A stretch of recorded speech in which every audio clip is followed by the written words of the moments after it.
할렐루야. 요즘에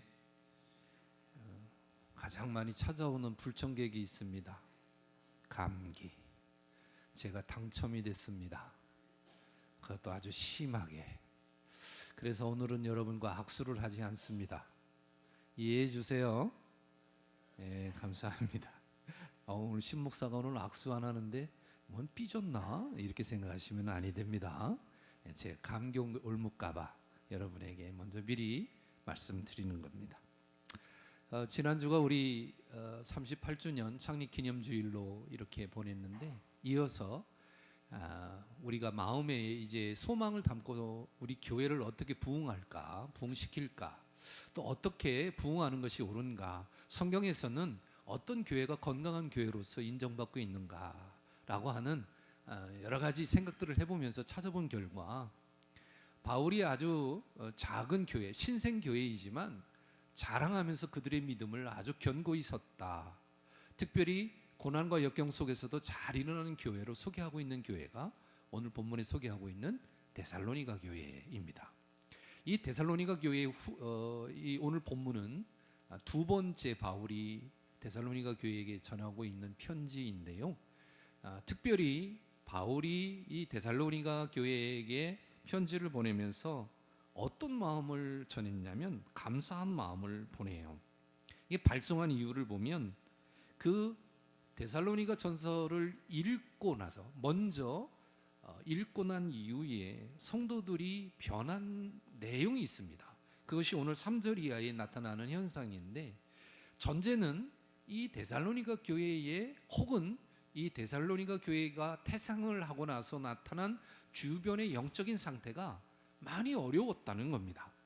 그러니까 거짓 사설이나 이단들의 침투로 인해서 교회가 위기를 맞았을 때 데살로니 교인들이 잘 그것을 극복해냈다.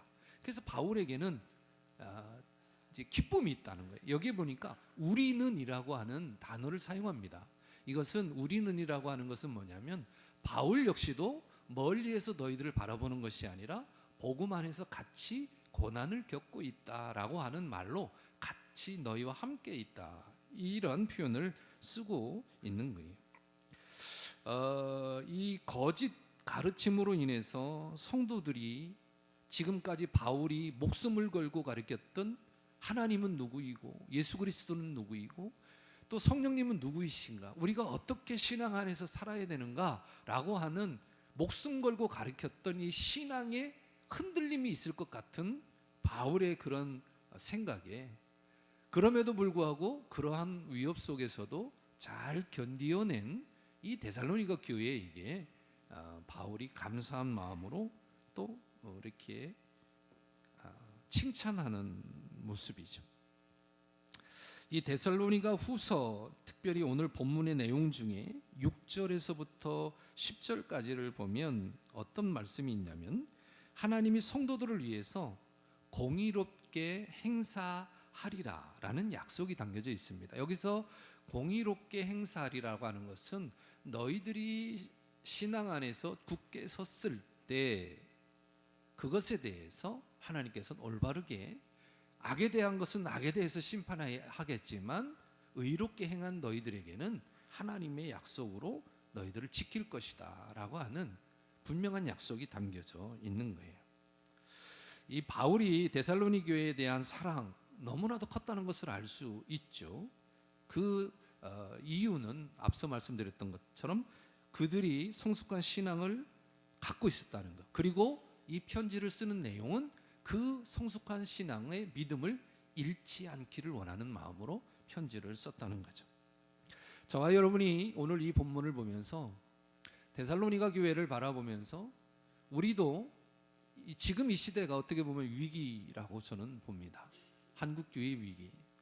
제가 지금 통계청에서 이 우리나라 전체가 세계적으로 기독교 인구가로서 얼마나 순위를 매기고 있느냐라는 것을 한번 찾아보기 위해서 자료를 봤는데, 통계청에는 별다른 내용은 없었고, 아주 유명한 그런 외국에서 전 세계의 그 기독교 인구 수를 정해서 발표한 그러한 뭐라 그래 표집되어진 게 있더라고요.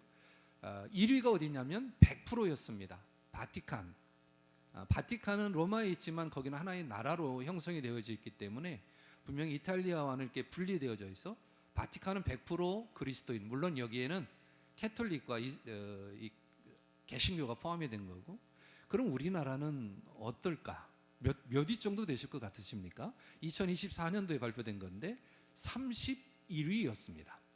31위였는데 그것도 추정치가 500만에서 800만으로 추정을 하고 있는데 500만에서 800만으로 추정하는 것에는 캐톨릭 인구, 개신교 인구, 이단 인구까지 다 포함된 겁니다. 그렇다고 보면 캐톨릭 인구는 한 200만이라고 봤을 때 맥시멈으로 800을 받고 거기서 200만을 떨궜어요. 그러면 600만 중에 이단이 얼마나 될까? 신천지가 20만이 넘었다고 하잖아요.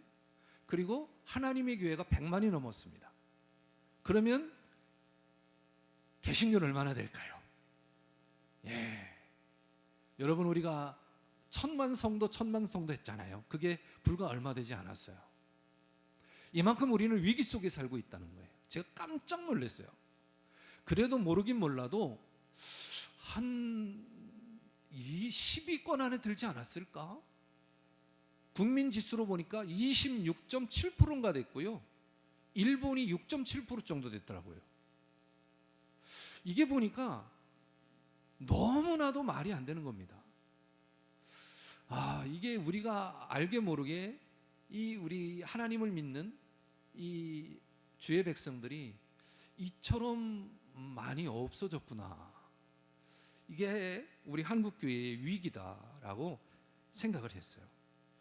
하지만 제가 여러분에게 말씀드리는 것은 나쁜 의미로도 들려질 수 있지만 우리가 분발해서 주님이 우리에게 명령하신 지상의 명령, 마태복음 28장 18절 이하 20절, 사도행전 1장의 8절의 말씀에 의해서 내 안에 내주하고 계신 성령님을 통해서 우리들이 감당해야 될 일, 예수 그리스도께서 제자들에게 명령하신 그 말씀이 우리들에게 명령이 떨어졌는데 우리는 그것을 잘하고 있느냐? 잘하고 있다면 대한민국의 교회는, 이 나라의 교회는 건강한 교회이겠지만 그렇지 않다면 뭔가가 정체되고 있으면 분명히 정체되어지는 이유가 있을 것이다. 그 이유를 우리가 데살로니가 교회를 보면서 그렇다면 그 정체되어 있는 것은 차치하고라도 우리가 건강한 교회, 부흥하는 교회가 되기 위해서는 어떠한 모습으로 해야 될까? 그 이유를 한번 말씀을 통해 알아보고자 하는 거예요. 제가 여러분에게 통계로 말씀드린 거는 우리 대한민국이 지금 기독교 인구가 요 정도 된다. 국민 수로 따졌을 때 26.7% 정도 되는데 거기에는 기독교라고 하는 이단까지 포함되어져 있는 모든 숫자가 포함이 되어져 있는 것이다 라고 생각하시면서 이런 역경 속에서 우리 사랑의 교회가, 더 나아가서는 한국 교회가 어떻게 살아가야 할 것인가, 이것이 여러분에게 오늘 좀 머릿속에 각인이 되고 도전이 되어지는 시간이 되었으면 좋겠다 말씀을 드립니다. 자, 그렇다면 이 데살로니가 교회는 이 즈음이 신생교회였어요. 막 태어나서 막 태동해서 성장하는 교회였습니다. 그런데 바울이 뭐라고 이야기를 하냐면 우리의 자랑이다라고 이야기를 합니다. 여기 할머니 할아버지들이, 젊은 분들이 많은데 늘 만나면 손주 자랑하시죠. 예? 그 인생이 최고 아니에요? 손주 자랑하는 거. 근데 바울의 자랑은 손주가 없었으니까 무엇이 자랑이었냐면 교회의 자랑이었어요. 많은 교회의 자랑이었지만 특별히 오늘 데살로니가 교회에는 더 큰 자랑이었어요. 무엇보다도 고난 속에서도 자기가 가르쳤던 그 본질을 잊지 않고 말씀 안에서 신앙을 지켜나가는 그들을 보면서 자랑거리가 돼서 얼마나 좋았겠어요. 얼마나 행복했겠어요. 그렇지 않겠습니까? 저도 여러분들이 신앙생활하면서 기도생활 열심히 하고 믿음 어려울 때 주님 바라보면서 나가는 보면 제가 칭찬은 잘 못하는 스타일이지만 여러분 보면서 너무너무 행복합니다. 바울은 표현을 참 잘하는 사람이었어요. 이 사람이 이 학문을 했던 사람이기 때문에 그 편지도 얼마나 예쁘게 썼는지 제가 미리 짐작해서 알 수 있어요. 그 내용을 아주 학구적으로든지 아니면 감정의 표현을 아름답게 썼을 거 아닙니까? 이 데살로니가 교회의 이 편지를 우리가 읽어보면서 한글로 읽으니까 좀 딱딱하지만 이 세번역이나 이 저기를 보면 공동번역을 보면 참 아름답게 예쁘게 풀어놓은 장면이 바로 오늘 편지입니다. 어찌됐든 이 교회의 어려운 상황에 있으면서도 그 자랑거리가 무엇이었는가? 바울은 왜 데살로니가 교회를 그렇게 자랑했는가? 그 자랑의 거리를 보면서 우리 사랑의 교회도 닮아가자, 그렇게 되길 주님의 이름으로 축원합니다. 첫 번째, 왜 바울이 데살로니가 교회를 자랑했냐면, 따라합시다. 데살로니가 교회는 믿음이 크게 성장한 교회였기 때문입니다. 우리 신앙생활을 하면서 어려운 환경에 처하게 되죠. 그럴 때 그걸 극복하려면 어떤 무엇인가가 있어야 하는데, 그것이 뭐냐면 믿음이라는 거예요. 우리가 막 설교할 때마다 필요할 때마다 꺼내 쓰는 명약이지 않습니까? 바로 믿음입니다. 마가복음 9장 24절의 말씀을 보면 한 아이가 이제 귀신이 들립니다. 그래서 막 구르고 입에서 거품을 물고 흐르고 다닙니다. 그 아버지가 묻습니다. 야, 언제부터 이렇게 됐느냐? 그랬더니 어릴 때부터 그렇게 됐습니다 라고 이야기하면서 귀신이 내 딸을 죽이려고 물에 빠지기도 하고 불에 던져지기도 하고 합니다. 어떻게 할까요? 우리 불쌍한 딸을 도와주십시오 라고 이야기를 합니다. 그럴 때 예수님께서 명언을 말씀하시는데 어떤 말씀을 하시냐면, 할 수 있거든이 무엇은 말이냐? 믿는 자에게 능치 못할 일이 없느니라 하시니 24절 보여주세요. 그리고 나서 이 말씀을 합니다. 자, 시작. 곧 그 아이의 아버지가 소리를 질러 이르되 내가 믿나이다, 나의 믿음 없는 것을 도와주소서 하더라 라고 말씀해요. 그리고 예수님이 꾸짖지요. 그 아이가 경련하는 것을 멈춥니다. 그리고 그 아이를 주님께서 일으키시고 아비와 함께 가게 합니다. 고난에 있을 때 우리는 그것을 이겨내기 위한 여러 가지 처방과 해요.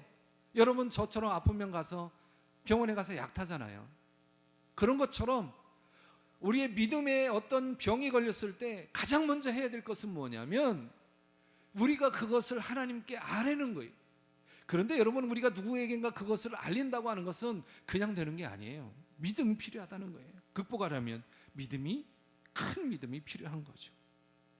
말씀드렸듯이 데살로니가 교회는 이 성도들이 예수님을 믿은 지 얼마 되지 않았던 시기예요.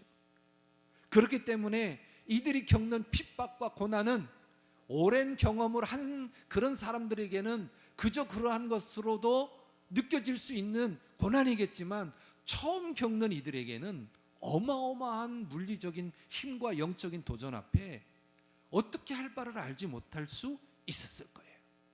그럴 때 이들은 답을 찾았죠.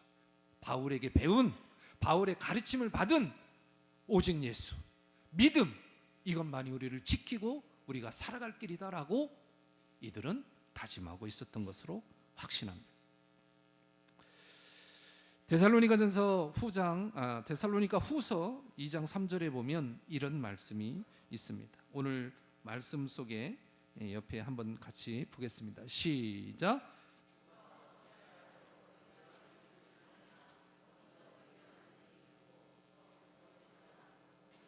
사람 곧 멸망의 아들이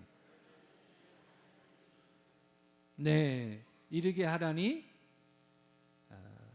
우리가 배교라고 하는 것은 어떤 의미로 배교라고 합니까? 배교, 내가 목숨을 걸고 믿었던 것을 어떻게 해요? 버리고 떠나는 거예요. 여러분, 예수를 믿으면서도요, 이런 일이 있을까요, 없을까요? 있어요, 없어요? 많아요. 한국교회가, 제가 이 말씀드리기 위해서 아카페의 지표를 말씀을 드렸는데요, 한국교회가 부흥할 때는 정말 어마어마한 숫자들이 교회를 차지했습니다. 천막만 세워놔도요, 교회에 막 부흥해서 성전 건축하는 것이 금방금방이었습니다. 그러면 그때의 그 성도들이 나이가 있어서 하늘나라에 가서 한국교회가 쇠퇴했을까요? 여러분 그 이유를 어떻게 생각하십니까? 그러면은 그때는 하나님의 은혜가 풍성해서 이 땅에 부흥의 역사가 일어났고 지금은 하나님의 역사가 없어서 부흥이 안 됩니까? 여러분 어떻게 생각하십니까? 저는 이 결론을 어떻게 냈냐면 한 목사님의 이 사설을 통해서 그 결론을 얻었어요. 제가 고민하고 있는 것 중에 교회 학교의 고민이 큽니다. 대한민국의 다음 세대에 세대가 없다고 저도 한탄을 하죠. 여러분에게 기도 부탁을 많이 합니다. 그런 이때 이제 저에게 어려움이 있기 때문에 그거에 대한 어떤 해결책을 찾기 위해서 여러 방도로 한번 기사나 이런 것들을 찾아봤어요. 그런데 한 목사님이 제가 원하는 기사를 썼더라고요. 한국 교회에 대한 문제점, 특별히 교회 학교에 대한 문제점을 가지고 썼는데 처음에부터 쭉 내려가다가 마지막에 제가 얻고자 하는 답을 거기에 써놨어요. 그런데 제가 그 목사님의 답을 보면서 순간 제 목사라고 하는 제 모습에 목사가 이러면 안 되지라고 하는 생각을 갖게 됐습니다. 뭐였냐면 그 목사님의 지론은 이거였어요. 부흥할 때는 하나님이 하셨고 지금 안 한다고 해서 하나님이 안 하시냐? 라는 거예요. 그때도 하나님이 계시고 지금도 하나님이 계신데 그 하나님이 하시는 일에 대해서 너희들이 너희의 생각대로 판단하고 가위질하고 하게 하고 있다. 그래서 너희들이 실망하고 있다라고 말씀하고 있는 거예요. 무릎을 쳤죠. 물론 우리 이 장수동이 아이들이 생활하는 것이 없어요. 대부분 다 어르신들이기 때문에 손주나 아이들이 여기에서 함께 기숙하는 그런 아이들이 드뭅니다. 학교도 없기 때문에 다 이사를 가는 경우예요. 제 고민은 사실 많아졌죠. 그런데 그 목사님의 그 말씀, 내가 하려고 하지 말아라는 거예요. 부흥케 하시는 이도 하나님이고 망하게 하시는 이도 하나님인데 왜 네가 걱정을 안 해? 너는 준비할 수 있도록 갖추기만 해라 라는 거죠. 그런데 그 말씀이요 저에게는 참 위로가 됐습니다. 한편으로 제가 가지고 있었던 그 마음의 무거운 짐을 내려놓는 계기도 됐어요. 또 한 가지는 하나님이 하시겠구나라고 하는 확신을 갖게 되었다는 겁니다. 사랑의 교회도 마찬가지예요. 코로나 이후에 그 열심히 품었던 많은 사람들이 아직도 정체되어져 있는 모습이 우리 교회에 있습니다. 물론 그것도 하나님이 하실 거라고 봅니다. 저는 이 데살로니가 교회를 다시 한번 보면서 이렇게 어려운 이게 문제라면, 교회 학교도 문제고 또 코로나 이후에 정체되는 신앙이 문제라면, 우리가 그러면 이전에 우리가 성장했을 때 한참 우리들에게 기쁨과 감격을 주셨을 때 그때가 다시 한번 도래할 수 있겠구나, 우리가 지킬 걸 지키면 하나님이 하시겠구나 라고 하는 확신을 갖게 되었다는 것입니다. 그런데 그것을 어떻게 저에게 말씀을 주셨냐면 다른 데서 주지 않았어요. 믿음이 어떻게 성장하느냐, 다시 성장할 수 있을까라고 하는 질문을 하나님이 저에게 말씀을 통해 주셨어요. 근데 너무 쉽잖아요. 너무 쉽지 않습니까? 믿음은 어떻게 성장해요? 로마서 10장 17절 뭐라고 이야기합니까?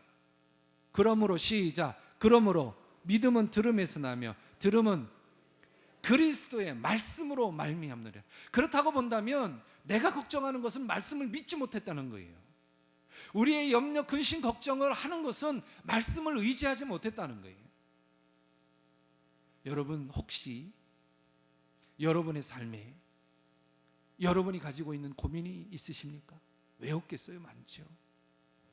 그렇다면 이것이 신앙의 문제로 해결될 것이라고 여러분이 확신을 하고 있다면 다시 한번 듣는 연습을 하십시다. 하나님의 말씀을 가까이 하는 여러분 되시길 주님의 이름으로 축원합니다. 가까이 해야지 하나님께서 지혜도 주시고 그 말씀의 문제를 말씀을 통해서 해결할 수 있는 그 지혜를 허락하시기 때문에 그래요. 에이, 내 연수가, 신앙의 연수가 40년이요. 내가 당신보다 나이가 더 태어나지도 않았을 때 예수 믿었어. 여러분, 신앙은 연수가 아니라고 내가 누누이 이야기하잖아요. 신앙은 연수의 믿음의 연수가 될 수가 없어요. 자랑거리가 못 되는 거예요. 여러분의 나이가 적든 많든 중요한 것은 내 신앙이 자라고 있는가를 아는 것이고 나는 그 자랑을 말씀을 통해서 자랑하는 것인가? 그것을 아는 것이 중요하다. 그래서 믿음이 자라는 교회는 따라합시다. 반드시 부흥합니다. 믿으십니까? 예. 데살로니가 교회가 부흥할 수 있었던 것은, 어려운데 이겨낼 수 있었던 것은 믿음이 크게 성장했던 그런 교회이기 때문에 그래요. 두 번째, 데살로니가 교회는 사랑이 풍성한 교회였습니다. 이 기독교는 사랑의 종교라고 이야기하잖아요. 사랑의 종교. 그런데 일반적으로 유교에서는 이 사랑을 참을 혼 이렇게 이야기하고, 불교에서는 자비 이렇게 표현합니다. 똑같은 내용입니다. 왜 이렇게 다른 종교임에도 이 사랑을 가장 중요하게 여기느냐? 특별히 우리 기독교를 사랑의 종교라고 표현을 하느냐? 고린도전서 13장 13절에 그 정답이 있습니다. 같이 읽겠습니다. 시작. 그러므로 믿음, 소망, 사랑 이 세 가지는 항상 있을 것인데 그 가운데 으뜸은 사랑입니다. 믿음, 소망, 사랑 세 가지가 있는데 그 다 중요하다는 거예요. 그런데 가장 으뜸은 사랑이다. 예수님께서 새로운 계명을 주셨죠. 내가 너희를 사랑한 것 같이 너희도 서로 사랑해라. 따라서 우리 교회는 사랑의 교회 공동체가 되어야 합니다. 우리 목사님이 38년 전에 제가 오늘 설교를 할 걸 아셨는가 봐요. 이름을 사랑의 교회라고 줬잖아요. 네. 이 사랑의 교회는 사랑을 해야만 하는 공동체입니다. 우리 옆에 분에게 한번 시험해 볼까요? 사랑합니다. 대충 하지 마시고요. 마음을 다해서 사랑합니다.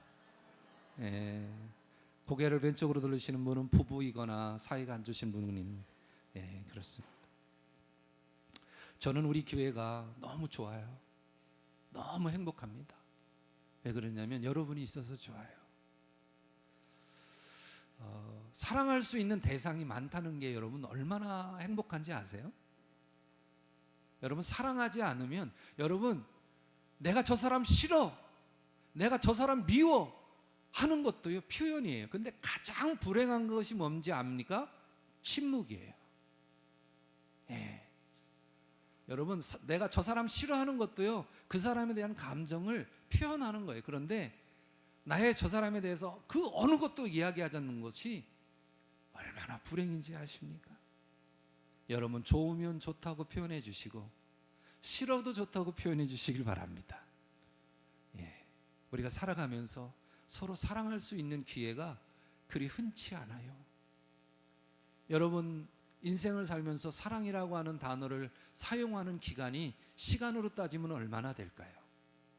저는요 아무리 많아도 많이 할애를 해도 여러분 인생을 80으로 쳤을 때 하루 정도라고 보지 않습니다. 인생의 80을 사는데 사랑한다고 하는 표현을 24시간밖에 안 한다면 나머지는 뭐 한 거예요? 어떤 말을 했을까요? 물론 제가 가정해서 드리는 말씀이지만 그만큼 우리가 교인으로서 사랑해야 한다라고 표현해야 됩니다. 집에 가셔서 옆에 있는 혹시 왼수가 있으면 왼수 사랑해라고 하시고, 또 사랑하는 속썩이는 아들 있거나 딸 있으면 그래도 입 꽉 다물고 사랑해라고 한번 해주시고, 이게 얼마나 좋아요. 사랑. 막 엔돌핀이 솟잖아요. 사랑한다고 하면. 특별히 우리 사랑의 교회 교인들은 그렇게 사랑한다고 많이 해주시기를 바랍니다. 이 데살로니가 교회가 바로 그런 교회였어요. 사랑에 대해서, 특별히 형제의 사랑에 대해서는 더 말할 필요가 없는 그런 사랑의 공동체였죠. 그렇기 때문에 사랑의 교회가, 데살로니가 교회가 부흥한 겁니다. 제가 지난주 수요일에 그런 말을 했어요. 한국 교회가 대형 교회로 성장했어요. 우리가 그렇다 보니까 눈에 보이는 지표로서 그 교회가 성장했느냐, 무엇으로 따지냐면 사람의 수, 교회의 건물, 헌금 얼마큼 많이 하느냐, 이거로 지표되어 있어요. 이거로 교회가 건강하다라고 정의를 내리고 있어요. 아니요, 저는 진정한 교회는 사랑이 있는 교회예요. 사랑이 없는 교회는, 남을 불편하게 만들거나 남을 아프게 하는 교회는 사람이 아무리 많아도 대화가 없습니다. 그래서 누구에겐가 충고를 하든지 이야기할 때 좀 바꿔야 돼요. 나는 애정 표현으로 누군가를 이야기를 하는데 그 애정 표현이 남이 들었을 때 되게 거슬리게 들을 수 있거든요. 근데 누가 나한테 그 이야기를 해주지 않으면 자꾸 하는 방법을 해야 한다는 겁니다. 나로 인해서 누군가 상처를 받을 수 있거든요. 그래서 우리는 사랑한다고 이야기를 해야 되고 형제자매에 대해서 좋은 말로 이야기해야 하는 겁니다. 데살로니가 전서 4장 9절에서 10절 말씀인데요. 우리 함께 한번 보겠습니다. 바울이 이야기하는 얘기인데요. 좀 쉬운 말로 한번 읽어보세요. 여러분의 말로 한번 읽어봅시다. 시작.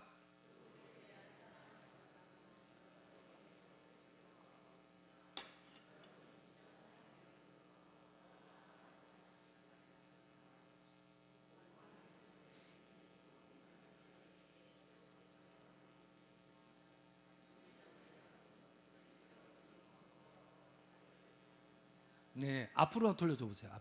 앞에. 자, 교우들에게 대한 사랑을 두고서는 여러분에게 더 쓸 필요가 없습니다. 바울이 보니까 서로 하나가 된 거예요. 서로 하나가 되는 거예요. 그 배운 그 사랑의 실천을 열심히 하고 있는 겁니다. 그 다음에, 그리고 나서 이들의 사랑이 어디까지 가게 되냐면 다음 10절,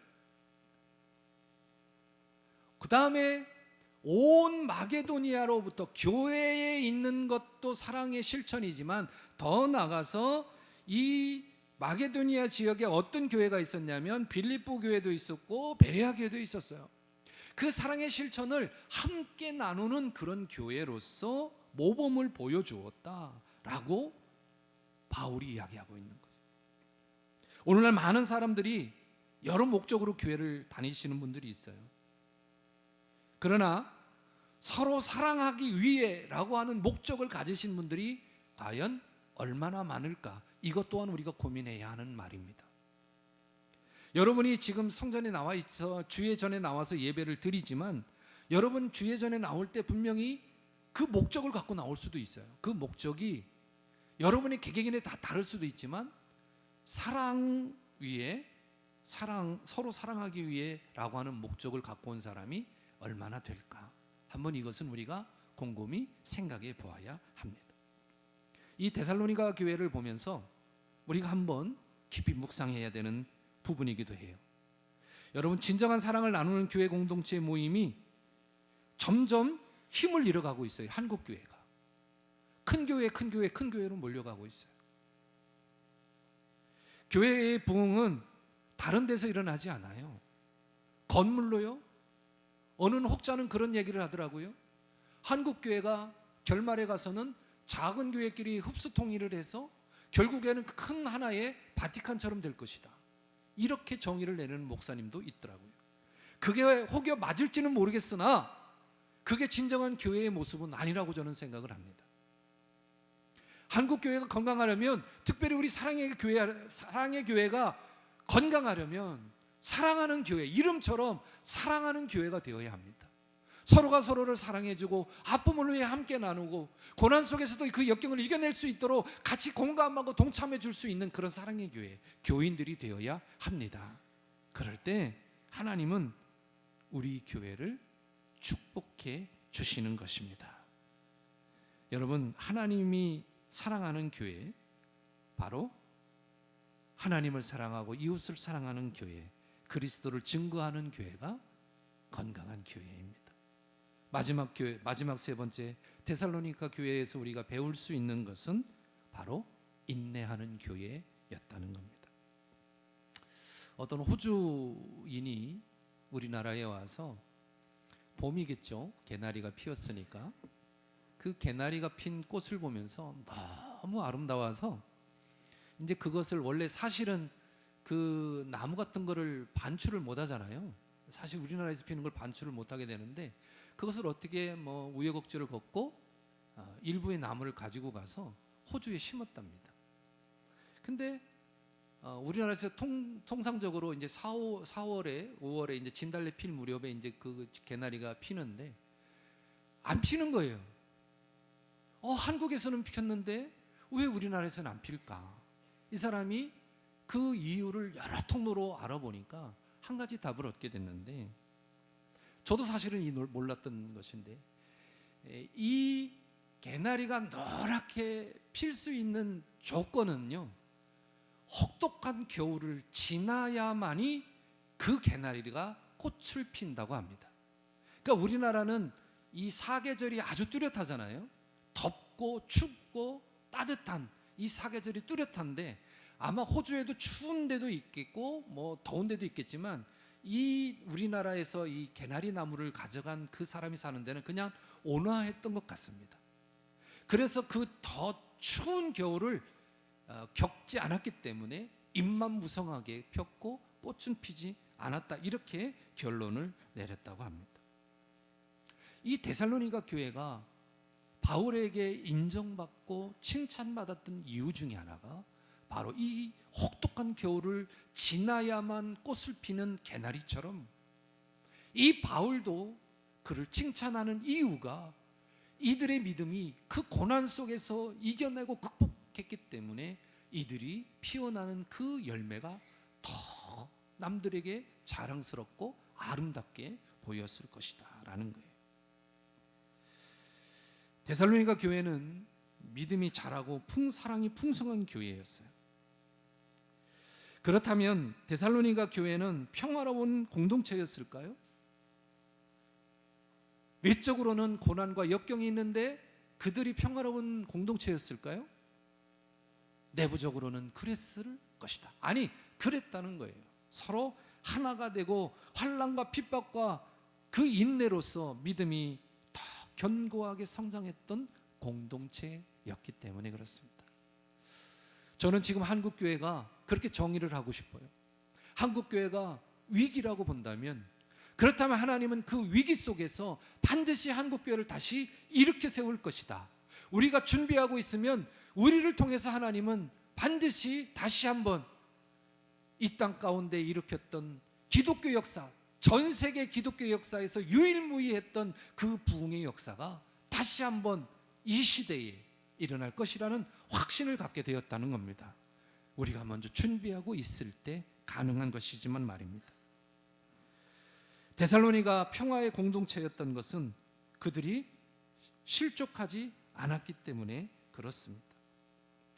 여러분, 장차 예수님께서 누리실 그 기쁨, 십자가에서 고통과 인내, 결국은 최후의 승리를 이루셨던 것을 우리는 그것을 이루며 나아가야 합니다. 한 가지 영어 단어를 소개하고 말씀을 마치고자 합니다. 자, 부흥이라고 하는 단어를 영어로 뭐라고 쓰냐면, 여러분, 리바이벌이라고 합니다. 이것은 신앙의 회복, 부흥의 의미를 담고도 있지만, 우리의 일반적으로 말하는 것은 다시 사는 것을 의미합니다.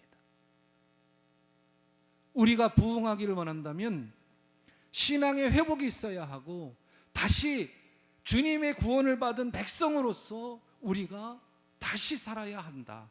그럴 때 바울이 그렇게 칭찬했고 그렇게 하나님을 찬양하며 고난 속의 역경을 이겨냈던 데살로니 교회를 칭찬했던 것처럼, 하나님은 우리 사랑의 교회를, 아니 한국 교회를 이처럼 더 견고하게 쓸 수 있게, 다시 살 수 있는 믿음의 사람들로 하나가 되게 하신 것에 준비되는 우리들을 사용하실 것이고 크게 자랑할 것입니다. 사랑하는 여러분, 다시 일어섭시다. 위기 속에서 다시 일어설 때 우리는 다시 한국교회가 리바이벌 할 수 있습니다. 여러분이 그 부흥할 수 있는 주체가 되어 주시기를 주님의 이름으로 축원합니다. 주님이 이 땅에 오실 때 우리는 하나님을 바라보면서 그분이 이 땅 가운데 오실 그날을 기억하면서 살아야 합니다. 데살로니가전서 4장 16절에 주님이 오실 날을 이렇게 기록합니다. 주께서 호령과 천사장의 소리와 하나님의 나팔 소리로 친히 하늘로부터 강림하시리니 그리스도 안에서 죽은 자들이 먼저 일어나고 그 후에 우리 살아남은 자들도 그들과 함께 구름 속으로 끌어올려 공중에서 주를 영접하시리니 그리하여 우리가 항상 주와 함께 있으리라. 아멘. 여러분의 신앙의 고백이 되시길 주님의 이름으로 축원합니다. 이 말씀이 우리의 힘이 돼야 돼요. 지치고 힘들 때 이 말씀이 여러분의 힘이 돼야 돼요. 막 살면 안 돼요. 그리스도인으로서 막 살면 안 돼요.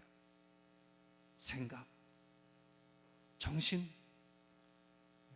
우리 모든 것을 하나님께 올바른 믿음으로 살아갈 때 주님이 우리에게 찾아오시고 최후의 심판이 있을 때 우리는 주님과 함께 그분과 있을 것을 믿습니다.